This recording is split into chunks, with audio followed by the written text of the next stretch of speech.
नमस्कार साथियों, आपके अपने हिंदी भाषा यूट्यूब चैनल पर आपका स्वागत है।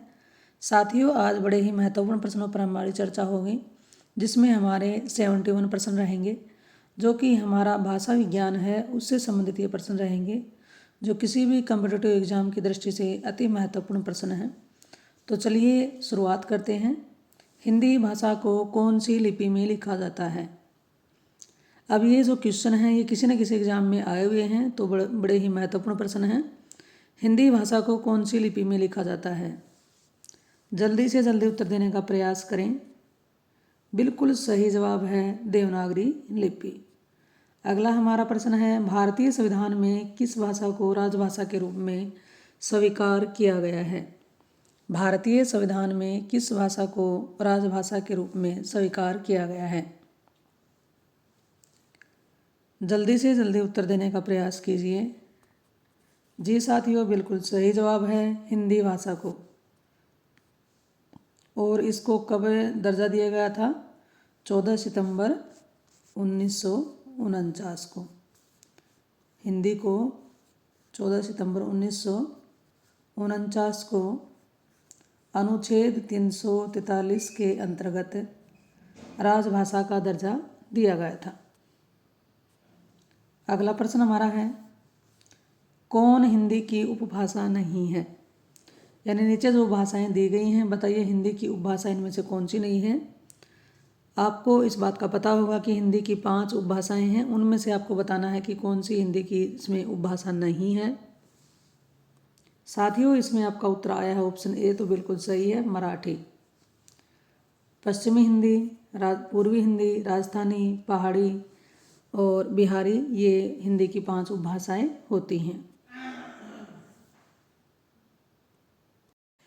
निम्न में से कौन सी बोली पूर्वी हिंदी के अंतर्गत नहीं आती? निम्न में से कौन सी बोली पूर्वी हिंदी के अंतर्गत नहीं आती? अवधी, बघेली, छत्तीसगढ़ी, मगही। साथियों, जल्दी से जल्दी उत्तर दीजिए। अगर आपका उत्तर आया ऑप्शन डी, बिल्कुल सही है मगही। ये बिहारी हिंदी के अंतर्गत आती है। अगला हमारा प्रश्न है, हिंदी के अतिरिक्त कौन सी भाषा देवनागरी लिपि में लिखी जाती है? हिंदी के अलावा कौन सी भाषा देवनागरी लिपि में लिखी जाती है? सिंधी, पंजाबी, बांग्ला, नेपाली। बिल्कुल सही जवाब है साथियों, बहुत अच्छा प्रयास है नेपाली। अगला हमारा प्रश्न है, हिंदी भाषा किस लिपि में लिखी जाती है? बिल्कुल सही जवाब है देवनागरी। अगला प्रश्न है, भारत में आर्य भाषा का आरंभ कब हुआ? भारत में आर्य भाषा का आरंभ कब हुआ? ऑप्शन आपके सामने हैं दोस्तों, जल्दी से जल्दी उत्तर देने का प्रयास कीजिए। इसमें आपका उत्तर आया ऑप्शन बी, तो बिल्कुल सही है 1500 ईस्वी पूर्व के आसपास। अगले प्रश्न की ओर बढ़ते हैं, देवनागरी लिपि का सर्वप्रथम प्रयोग कहाँ हुआ था? बहुत ही महत्वपूर्ण प्रश्न है जी ये। देवनागरी लिपि का सर्वप्रथम प्रयोग कहाँ हुआ था? पाणिनि कृत अष्टाध्यायी में, अपभ्रंश साहित्य में, अमीर खुसरो की पुस्तकों में, जय भट्ट के शिलालेखों में। जल्दी से जल्दी उत्तर दें। साथियों, इसमें आपका उत्तर कईयों का बिल्कुल सही आया है। जय भट्ट के शिलालेख में देवनागरी लिपि का सर्वप्रथम प्रयोग देखा गया था। अगला हमारा प्रश्न है, निम्नलिखित में किस भाषा की लिपि देवनागरी नहीं है? किस भाषा की लिपि देवनागरी नहीं है? बिल्कुल सही जवाब है जी आपका, आपको बहुत बहुत बधाई हो, तमिल की देवनागरी लिपि नहीं है। अगला हमारा प्रश्न है, व्यवहार की दृष्टि से भारत के हिंदी भाषी राज्य कितने हैं? व्यवहार की दृष्टि से भारत के हिंदी भाषी राज्य कितने हैं? जी, इसका उत्तर अगर आपका बी आया है तो 6 बिल्कुल सही है। इनमें से कौन सी ध्वनि अंतस्थ नहीं है? व, ब, र, ल। बताइए इसमें से कौन सी ध्वनि अंतस्थ नहीं है? जी साथियों, सही जवाब है ब क्या है, अंतस्थ नहीं है। ये क्या है, वर्गीय व्यंजन है, या इनको हम कह सकते हैं स्पर्श व्यंजन है। अगला प्रश्न है, इनमें से उसम वर्ण कौन सा है? त, फ, र, स। इनमें से उसम वर्ण बताइए। और दोस्तों इसमें आपको अपना निरीक्षण भी करना है, अपना परीक्षण करना है कि हमें कितने क्वेश्चन आते हैं। तो कमेंट में डालकर ज़रूर बताना कि आपके पहले कितने क्वेश्चन सही हो पाए और कितने गलत रहे। इनमें से उसम वर्ण कौन सा है ये ज़रूर बताना। उसम वर्ण बताना है। बिल्कुल सही जवाब है जी आपका। स क्या है? उसम वर्ण है। तय और फ क्या हैं? ये स्पर्श व्यंजन है। और र क्या है? ये हमारा लुंठित वर्ण है। अगला हमारा प्रश्न है, निम्न में से इस र को हम प्रकंपित या लुंठित वर्ण कहते हैं। अगला है, निम्न में से कौन मूर्धन्य ध्वनि नहीं है। अब ये बताना है इस नीचे दिए गए वर्णों में किनका उच्चारण मूर्धा से नहीं होता। ट, ठ, ड, ढ। जल्दी से जल्दी दोस्तों उत्तर देने का प्रयास करें। साथियों इसमें आपको डाउट लग रहा है, आपका उत्तर होगा ऑप्शन डी, ढ।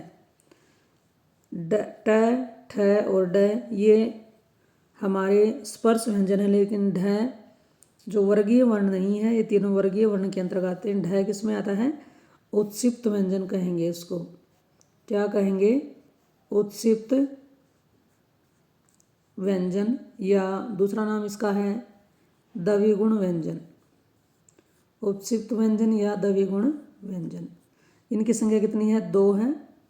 ड और दूसरा कौन सा है? ढ। तो ढ क्या है? यहाँ पर बिंदु जो लगा हुआ है ये मूर्धन्य ध्वनि नहीं है। अगला हमारा प्रश्न है साथियों, ध्वनि का उच्चारण स्थान के आधार पर होता है। ध्वनि का उच्चारण स्थान के आधार पर होता है। तालव्य, दंत, कंठ, ओष्ठ। जल्दी से जल्दी उत्तर दें। ध्वनि का उच्चारण स्थान के आधार पर होता है। साथियों इसमें आपका उत्तर रहेगा ऑप्शन बी, दंत। इसमें हमारा रहेगा यहाँ पर तय ध्वनि का। क्या बताना है कि तय ध्वनि का उच्चारण स्थान किसके आधार पर है, या तय ध्वनि का उच्चारण स्थान बताना है, वो क्या है? दंत। अगला प्रश्न है दोस्तों, दंतोष्ठ से उच्चारित होने वाले व्यंजन हैं। दंतोष्ठ यानी कि दांत और ओष्ठ की सहायता से किन वर्णों का उच्चारण होता है? फ, व, य, र, क, च, ट, ठ। बिल्कुल सही जवाब है साथियों। फ और व का उच्चारण किससे होता है? दंतोष्ठ वर्ण कहलाते हैं ये। अगला प्रश्न है, निम्न में से किस वर्ण का उच्चारण स्थान कंठ नहीं है? क, ख, ग, ढ। किस वर्ण का उच्चारण स्थान कंठ नहीं है? बिल्कुल सही जवाब है ढ। इसका उच्चारण स्थान क्या है? मूर्धन्य है। ये मूर्धा है, इसका उच्चारण स्थान क्या होगा? मूर्धा, और ये वर्ण कहलाएगा मूर्धन्य वर्ण। निम्न में से कौन सा सही है? ड, ढ को वर्णमाला में स्थान प्राप्त है। पहला तथा तीसरा वर्ण महाप्राण होता है। च, छ, ज, झ स्पर्श संघर्षी व्यंजन है। य, र, ल, व उसम वर्ण है। बताइए इसमें से कौन सा सही है? देखिए दोस्तों, ड, ढ को वर्णमाला में स्थान प्राप्त है, ये गलत है। पहला तथा तीसरा वर्ण अल्प प्राण होते हैं, न कि महाप्राण। य, र, ल, व अंतस्थ व्यंजन होते हैं, उसम नहीं। और च, छ, ज, झ ये स्पर्श संघर्षी व्यंजन कहलाते हैं। अगले प्रश्न की ओर बढ़ते हैं। इनमें से उसम ध्वनि कौन सी है? स, झ। इनमें से उसम ध्वनि कौन सी नहीं है? इसका उत्तर आपको देना है। जी दोस्तों, बिल्कुल सही जवाब आया है, ये स्पर्श व्यंजन है, उसम व्यंजन नहीं है। अगला हमारा प्रश्न है, जिन व्यंजन ध्वनियों के उच्चारण में जिह्वा दांत को स्पर्श करती है, ऐसे उच्चारित व्यंजन को कहते हैं। जिह्वा दांत से स्पर्श हो जाती है तो वो वर्ण कौन से कहलाएंगे? वर्तस्य, दंत, मूर्धन्य, कंठ। साथियों बिल्कुल सही जवाब आया है। जिह्वा जब दांत से टच हो जाती है तो वो दंत व्यंजन कहलाते हैं। दंतोष्ठ किसे कहते हैं? प्रश्न हमारा है साथियों, दंतोष्ठ किसे कहते हैं? जिन व्यंजन ध्वनियों का उच्चारण दोनों ओठों के स्पर्श से होता है। जिन व्यंजन ध्वनियों का उच्चारण ऊपरी दांत और निचले ओठ के स्पर्श से होता है। जिन ध्वनियों का उच्चारण कंठ से होता है। जिन व्यंजन ध्वनियों का उच्चारण काकल स्थान से होता है। जल्दी से जल्दी उत्तर दें दोस्तों। दंतोष्ठ्य किसे कहते हैं? साथियों, इसमें आपका उत्तर सही आया है। जिन व्यंजन ध्वनियों का उच्चारण ऊपरी दांत तथा निचले ओठ के स्पर्श से होता है उनको क्या कहते हैं? दंतोष्ठ्य। अगले प्रश्न की ओर चलते हैं। संघर्षी ध्वनि किसे कहते हैं? संघर्षी ध्वनि किसे कहते हैं, ये आपका प्रश्न है। स, अण, य, क। साथियों, इसमें आपका उत्तर ऑप्शन ए है। स तो बिल्कुल सही है। ये क्या है? उसम संघर्षी वर्ण कहलाता है। अगला प्रश्न है, निम्न में संयुक्त अक्षर कौन सा है? त्र, स, ट, आ। संयुक्त अक्षर बताइए। बिल्कुल सही जवाब आया है साथियों, त्र। 4 संयुक्त व्यंजन होते हैं। कौन कौन से होते हैं? क्षय, अक्षय, त्र, ग और स्र। अगले प्रश्न की ओर चलते हैं। अनुस्वार एवं अनुनासिकता किस प्रकार की ध्वनियाँ हैं? अनुस्वार एवं अनुनासिकता किस प्रकार की ध्वनियाँ हैं? अल्पप्राण, नासिक्य, घोषतोय, इनमें से कोई नहीं। साथियों, इसका उत्तर होगा ऑप्शन बी, ये दोनों ही नासिक्य ध्वनियाँ हैं। अगला हमारा प्रश्न है, मूर्धन्य व्यंजन है। ये बताना है मूर्धन्य व्यंजन कौन सा है? प, य, स, ट। मूर्धन्य यानी जिनका उच्चारण मूर्धा से होता है, कौन सा वर्ण रहेगा? जी साथियों, बिल्कुल सही है, आपको बधाई हो। ट एक मूर्धन्य वर्ण है। हिंदी भाषा में वे ध्वनियाँ कौन सी हैं जो स्वतंत्र रूप से बोली या लिखी जाती हैं? स्वर, व्यंजन, वर्ण, अक्षर। स्वतंत्र रूप से उच्चारित होने वाली ध्वनियों को क्या कहेंगे? बिल्कुल सही जवाब है साथियों, उनको हम स्वर कहते हैं। कौन सा वर्ण घोष नहीं है, ये हमारा प्रश्न है। कौन सा वर्ण घोष यानी कि स घोष नहीं है? ए, छ, अ, ड। दोस्तों, बिल्कुल सही जवाब आया। छ क्या है? एक अघोष ध्वनि है, अघोष व्यंजन है। बाकी तीनों क्या है? अ, ए, ड। ये क्या है? घोष ध्वनियाँ हैं। साथियों, सभी स्वर क्या होते हैं? सघोष होते हैं, घोष होते हैं। अगला प्रश्न है, किस शब्द में री स्वर नहीं है? कृपा, कृष्ण, दृष्टि, रिवाज। बिल्कुल सही जवाब आया है साथियों, डी जो शब्द है रिवाज, इसमें र पर छोटी की मात्रा लगी हुई है। बाकी सब में क्या है? री की मात्रा नजर आ रही है। अगले प्रश्न की बात कर लेते हैं। त्रि का ध्वनि है, यानी त्रि किन वर्णों के मेल से बना हुआ वर्ण है? ये आपका प्रश्न है। जी दोस्तों, सही जवाब आया है। त प्लस री के योग से त्रि बना है। वाराणसी का बनारस रूप में विकास उदाहरण है, यानी कि वाराणसी, पहले जो वाराणसी होता था वो बनारस रूप में है, उसका किस का उदाहरण है ये बताना है। तो जी इसमें देखिए, वाराणसी का बनारस रूप में विकास उदाहरण है व्यंजन विपर्यय का, व्यंजनागम का, व्यंजन लोप का, स्वर व्यंजनागम का। बहुत ही महत्वपूर्ण प्रश्न है दोस्तों ये। इसका उत्तर आपका रहेगा ऑप्शन ए, व्यंजन विपर्यय का उदाहरण है। अगला हमारा प्रश्न है दोस्तों, टकसाली भाषा किसे कहते हैं? टकसाली भाषा किसे कहते हैं? संस्कृत निष्ठ भाषा को, ग्रामीण भाषा को, परिनिष्ठित भाषा को, कृत्रिम भाषा को। साथियों, कईयों ने बिल्कुल सही जवाब दिया है, आपको हो बधाई बहुत ज़्यादा मात्रा में। परिनिष्ठित भाषा को कहते हैं टकसाली भाषा। और दोस्तों, अगर ये जानकारी आपको अच्छी लग रही हो तो इसे अपने दोस्तों के साथ शेयर जरूर करें, और चैनल पर आप पहली बार आए हैं तो इसे सब्सक्राइब कर लें। निम्नलिखित में भाषा की प्रमुख प्रकृति कौन सी है? भाषा की प्रमुख प्रवृत्ति यानी विशेषता बतानी है। सरलता से क्लिष्टता की ओर, जटिलता से सरलता की ओर, भावों से विचारों की ओर, भावों से विचारों से भावों की ओर। जल्दी से जल्दी उत्तर देने का प्रयास करें साथियों। इसमें आपका उत्तर रहेगा ऑप्शन बी, जटिलता से सरलता की ओर। कोई भी बोली या भाषा मानकता प्राप्त करने पर हो जाती है। कोई भी बोली या भाषा मानकता प्राप्त करने पर हो जाती है। दुरूह, सरल, भावपूर्ण, सरस। बिल्कुल सही जवाब है साथियों, सरल। अगला हमारा प्रश्न है, कार्यालय हिंदी की भाषा कैसी होनी चाहिए? अभिधात्मक लक्षणा से युक्त, व्यंजनात्मक, अभिधा लक्षणा मिश्रित।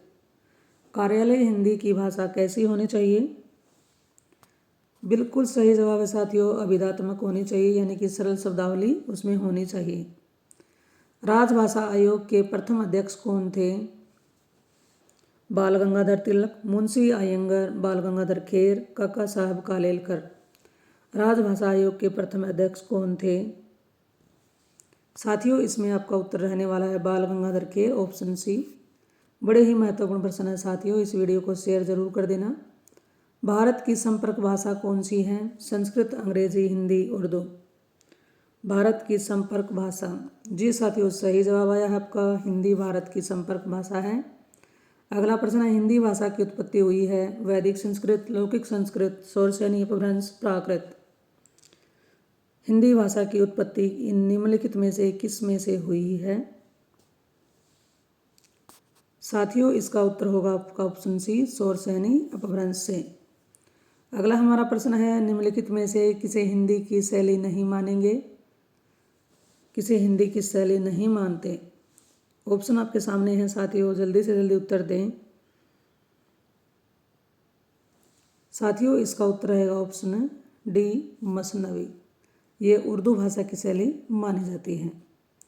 अगला है, नीचे भाषा की 4 विशेषताएं दी गई हैं, इनमें से जो एक गलत विशेषता है उसे चुनिए। भाषा परिवर्तनशील होती है, भाषा पैतृक संपत्ति होती है, भाषा सामाजिक संपत्ति होती है, भाषा अनुकरण द्वारा सीखी जाती है। तो साथियों 3 बिल्कुल सही हैं, एक जो गलत है उसको चुन लीजिए। बिल्कुल सही जवाब है साथियों, भाषा पैतृक संपत्ति कभी नहीं होती है, भाषा को कोई भी सीख सकता है। किसी सीमित क्षेत्र में बोली जाने वाली स्थानीय भाषा को क्या कहेंगे? सीमित क्षेत्र में बोली जाने वाली जो स्थानीय भाषा है उसको हम क्या कहेंगे? बिल्कुल सही जवाब है साथियों, उसको हम क्या कहते हैं? बोली कहते हैं। अगले प्रश्न की ओर चलते हैं, इनमें से कौन सी राजस्थानी की बोली नहीं है? जो हमारी राजस्थानी भाषा है उनमें से राजस्थानी की बोली कौन सी नहीं है? बिल्कुल सही जवाब है साथियों, बुंदेली राजस्थानी की नहीं है बल्कि पश्चिमी हिंदी की एक बोली है। मैथिली बोली के लोकप्रिय कवि बताइए। तुलसी, जायसी, विद्यापति, नंददास। बिल्कुल सही जवाब है साथियों, विद्यापति, जिसको कि मैथिल कोकिल के नाम से भी जाना जाता है। अगला है, अंगिका किस राज्य की बोली है? अंगिका किस राज्य की बोली है? जी साथियों बिल्कुल सही जवाब है, ये बिहार की एक बोली है। ग्वालियर की बोली है, बताइए इनमें से कौन सी है? ग्वालियर की बोली। दोस्तों इसमें आपका उत्तर ए है तो बिल्कुल सही है, बुंदेली ग्वालियर क्षेत्र की एक बोली है। पश्चिमी हिंदी की सर्वाधिक प्रमुख बोली इनमें से कौन सी है? ब्रजभाषा, खड़ी बोली, बुंदेली, बांगरू। चारों की चारों ये पश्चिमी हिंदी की बोलियां हैं, इनमें सबसे प्रसिद्ध बतानी है कौन सी है? बड़े ध्यान से उत्तर देने का प्रयास करें साथियों, इसमें आपका उत्तर ए है तो बिल्कुल सही उत्तर आपने दिया। ब्रजभाषा का क्षेत्र कौन नहीं है, यानी ब्रजभाषा कहाँ नहीं बोली जाती? धौलपुर, सरगुजा, मथुरा, आगरा। ये उत्तर प्रदेश की जगह हैं, इनमें से बताना है ब्रजभाषा कहाँ नहीं बोली जाती। साथियों ऑप्शन जो हमारा बी है इसका उत्तर होगा सरगुजा। अगला हमारा प्रश्न है, ब्रजभाषा है पूर्वी हिंदी, पश्चिमी हिंदी, बिहारी हिंदी, पहाड़ी हिंदी। बताइए ब्रजभाषा कौन सी हिंदी की बोली है? बिल्कुल सही जवाब है साथियों, आपको बहुत बहुत बधाई हो। पश्चिमी हिंदी की एक बोली कौन सी है? ब्रजभाषा। सही युगम बताइए। पश्चिमी हिंदी खड़ी बोली कोरवी, बिहारी हिंदी मारवाड़ी, पूर्वी हिंदी गढ़वाली, पहाड़ी हिंदी बघेली। सही युगम का चुनाव कीजिए। साथियों इसमें ऑप्शन ए है, यही बिल्कुल सही है। पश्चिमी हिंदी खड़ी बोली या कोरवी की एक बोली है। पश्चिमी हिंदी जो खड़ी बोली है उसका एक नाम क्या है? कोरवी भी है। अगला प्रश्न हमारा है, खड़ी बोली व ब्रजभाषा किस उपभाषा के अंतर्गत आती हैं? खड़ी बोली व ब्रजभाषा किस उपभाषा के अंतर्गत आती हैं? जी दोस्तों बिल्कुल सही जवाब आया है, पश्चिमी हिंदी के अंतर्गत ये दोनों बोलियां आती हैं। इनमें से बिहारी हिंदी का रूप नहीं है। भोजपुरी, अवधी, मगही, मैथिली। बताइए इनमें से बिहारी हिंदी की बोली कौन सी नहीं है? जी साथियों, ये अवधी बिहारी की नहीं है। ये किसकी है? ये पूर्वी हिंदी की एक बोली है। निम्नलिखित बोलियों में से पूर्वी हिंदी की बोली नहीं है। अवधी, छत्तीसगढ़ी, भोजपुरी, बघेली। साथियों, इसमें अगर आपका उत्तर आया ऑप्शन सी भोजपुरी तो बिल्कुल सही है। ये पूर्वी हिंदी की बोली नहीं है, बल्कि ये बिहारी हिंदी की एक बोली है। अगला हमारा प्रश्न है, हिंदी भाषा की बोलियों के वर्गीकरण के आधार पर छत्तीसगढ़ी बोली है। पूर्वी हिंदी, पश्चिमी हिंदी, पहाड़ी हिंदी, राजस्थानी हिंदी। आपका प्रश्न क्या है कि छत्तीसगढ़ी बतानी है कि किस बोली के अंतर्गत आती है, किस उपभाषा के अंतर्गत आती है छत्तीसगढ़ी बोली। साथियों, ये इसका उत्तर रहेगा ऑप्शन ए, पूर्वी हिंदी के अंतर्गत आती है छत्तीसगढ़ी। अगला है, हिंदी पश्चिमी हिंदी के अंतर्गत कौन सी बोली नहीं है? बघेली, ब्रज, कन्नौजी, खड़ी बोली। बिल्कुल सही जवाब है साथियों। बघेली क्या है? पूर्वी हिंदी की एक बोली है। बाकी तीनों पश्चिमी हिंदी की बोलियां हैं। अगला प्रश्न देखिए, निम्नलिखित में से कौन सी पश्चिमी हिंदी में नहीं है? साथियों, बड़ा ही महत्वपूर्ण प्रश्नों पर चर्चा हो रही है। इनमें से 2-3 प्रश्न आने के योग्य लगते हैं। बड़े ही इंपॉर्टेंट मैटर है ये। हर बार इनमें से क्वेश्चन जरूर आते हैं। निम्नलिखित में से कौन सी पश्चिमी हिंदी में नहीं है? बांगरू, बुंदेली, बघेली, कन्नौजी। साथियों, इसका उत्तर रहेगा ऑप्शन सी, बघेली, क्योंकि ये एक पूर्वी हिंदी की बोली है। निम्नलिखित में से कौन सी पश्चिमी हिंदी की बोली नहीं है? पश्चिमी हिंदी की बोली नहीं है, ये आपका प्रश्न है जी। साथियों, जो ऑप्शन डी है डोगरी, ये पश्चिमी हिंदी की बोली नहीं है। पश्चिमी हिंदी की कितनी बोलियां हैं? पश्चिमी हिंदी की बोलियों के नाम बताइए। साथियों, इसमें आपका उत्तर रहेगा ऑप्शन बी, 5 हैं। 5 कौन कौन सी हैं पश्चिमी हिंदी की? सबसे पहले ब्रजभाषा, बुंदेली, कन्नौजी, हरियाणवी, खड़ी बोली। ये पश्चिमी हिंदी की 5 बोलियां हैं। अगला हमारा प्रश्न है जी, पश्चिमी हिंदी में कौन सी बोली नहीं है? मगही, कन्नौजी, मैथिली, अवधी। पश्चिमी हिंदी में कौन सी बोली नहीं है? जल्दी से जल्दी उत्तर देने का प्रयास करें। यानी कि पश्चिमी हिंदी में कौन सी बोली है ये बताना है। बिल्कुल सही जवाब है जी, कन्नौजी पश्चिमी हिंदी की एक बोली है। कन्नौजी हिंदी की किस उपभाषा की एक बोली है? ये बताना है कि कन्नौजी जो बोली है वह हिंदी की किस उपभाषा की एक बोली है। ये पहले वाले प्रश्न को थोड़ा सा घुमा दिया गया है। बिल्कुल सही जवाब है जी दोस्तों, पश्चिमी हिंदी की एक बोली है। निम्नलिखित युग्मों में से कौन सा युग्म गलत है? अवधी, पूर्वी हिंदी, ब्रजभाषा, पश्चिमी हिंदी, भोजपुरी, पूर्वी हिंदी, खड़ी बोली, पश्चिमी हिंदी। जल्दी से जल्दी उत्तर देने का प्रयास करें। जी साथियों, बिल्कुल सही जवाब आपका आया है। भोजपुरी पूर्वी हिंदी की बोली नहीं है, ये एक बिहारी हिंदी की बोली है। अगला हमारा प्रश्न है, दिल्ली व मेरठ के आसपास की बोली का क्या नाम है? दिल्ली व मेरठ के आसपास की बोली का क्या नाम है? साथियों, इसका उत्तर रहने वाला ऑप्शन सी, खड़ी बोली। अगला हमारा प्रश्न है जी, बिहारी हिंदी का विकास किस प्राकृत या अपभ्रंश से हुआ है? बिहारी हिंदी का विकास किस प्राकृत या अपभ्रंश से माना गया है? साथियों, इसका उत्तर रहेगा ऑप्शन बी, मागधी। अगला प्रश्न हमारा है, हिंदी खड़ी बोली किस अपभ्रंश के से विकसित हुई है? हिंदी खड़ी बोली किस अपभ्रंश से विकसित हुई है? जल्दी से जल्दी दोस्तों उत्तर देने का प्रयास करें। साथियों, बहुत सारों ने बिल्कुल सही जवाब दिया है। शौरसेनी से हिंदी खड़ी बोली अपभ्रंश का विकास हुआ है। अगला हमारा प्रश्न है, कोरवी भाषा का उदय किससे हुआ है? कोरवी भाषा का उदय किससे हुआ है? ऑप्शन आपके सामने हैं, जल्दी से जल्दी उत्तर दें। बिल्कुल सही जवाब है जी, कोरवी हिंदी का विकास पश्चिमी हिंदी से हुआ है।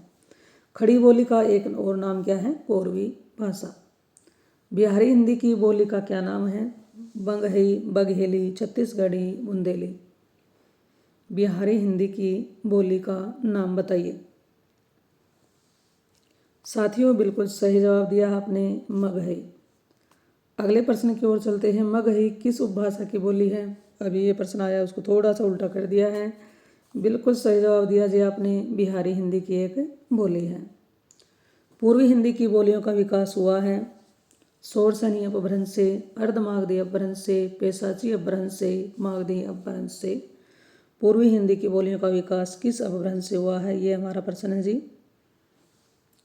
इसका उत्तर रहेगा ऑप्शन बी, अर्धमागधी अपभ्रंश से पूर्वी हिंदी की जो बोलियां हैं उनका विकास हुआ है। पूर्वी हिंदी में कौन कौन सी आती हैं? छत्तीसगढ़ी, अवधी और बघेली। इन बोलियों का विकास किससे हुआ है? अर्धमागधी अपभ्रंश से। अगला प्रश्न है जी हमारा, बिहार की राजधानी पटना किस बिहारी बोली में क्षेत्र में स्थित है? बिहार की जो राजधानी पटना है वो किस बिहारी बोली क्षेत्र में स्थित है? साथियों, इसका उत्तर आपका आया है ऑप्शन सी, तो बिल्कुल सही है, मगही। आधुनिक भारतीय भाषाओं का विकास किससे हुआ है? बहुत ही महत्वपूर्ण प्रश्न है जी। आधुनिक भारतीय भाषाओं का विकास किससे हुआ है? अपभ्रंश से, अवधी, खड़ी बोली, ब्रजभाषा। साथियों, इसका उत्तर रहेगा ऑप्शन ए, अपभ्रंश का। सिंधी भाषा का संबंध किससे है? पेशाची, ब्राह्मण, मगही, शोरसैनी। सिंधी भाषा का संबंध किससे है? साथियों, आपका उत्तर ऑप्शन बी आया है, तो बिल्कुल सही है, ब्राह्मण। अगला हमारा प्रश्न है जी, हिंदी भाषा के उद्भव और विकास का सही क्रम चुनिए। हिंदी भाषा के उद्भव और विकास का सही क्रम बताना है। ऑप्शन आपके सामने है जी, जल्दी से जल्दी देखकर उत्तर देने का प्रयास करें। हिंदी भाषा के उद्भव और विकास का सही क्रम बताना है। साथियों, अगर इसमें आपका उत्तर आया ऑप्शन ए, तो बिल्कुल सही है। पहले संस्कृत, फिर पाली, प्राकृत, अपभ्रंश, बाद में शोरसैनी। और शोरसैनी के बाद में कौन सी है? पश्चिमी हिंदी। उसके बाद क्या है? हिंदी। उसके बाद खड़ी बोली। ये हमारा हिंदी का क्या है? विकास क्रम है। अगले प्रश्न की ओर बढ़ते हैं। हिंदी में अधिकांश शब्द किस भाषा से आए हैं? हिंदी में अधिकांश शब्द किस भाषा से आए हैं? साथियों, इसका उत्तर भी आपका लगभग सभी ने सही दिया है, संस्कृत भाषा से। इस वीडियो का हमारा अंतिम प्रश्न है, हिंदी किस प्रकार की भाषा है? सामी हामी, भारूपीय, काकेशी, पापुई। हिंदी किस परिवार की भाषा है? ये आपका प्रश्न है जी। और इसका उत्तर आपको कमेंट में ही डालकर बताना है कि इसका सही उत्तर क्या होगा। हिंदी किस भाषा परिवार की भाषा है? तो जी ये हम 71 प्रश्नों पर चर्चा कर चुके हैं। तो ये ज़रूर बताइएगा ये जानकारी आपको कैसी लगी। अगर जानकारी अच्छी लगे तो कमेंट करें, लाइक करें और इसे अपने साथियों के साथ शेयर भी करें। अगर चैनल पर आप पहली बार आए हैं तो इसे सब्सक्राइब कर लें। फिर मिलते हैं एक और ऐसी ही नई जानकारी, नई वीडियो के साथ। थैंक्स।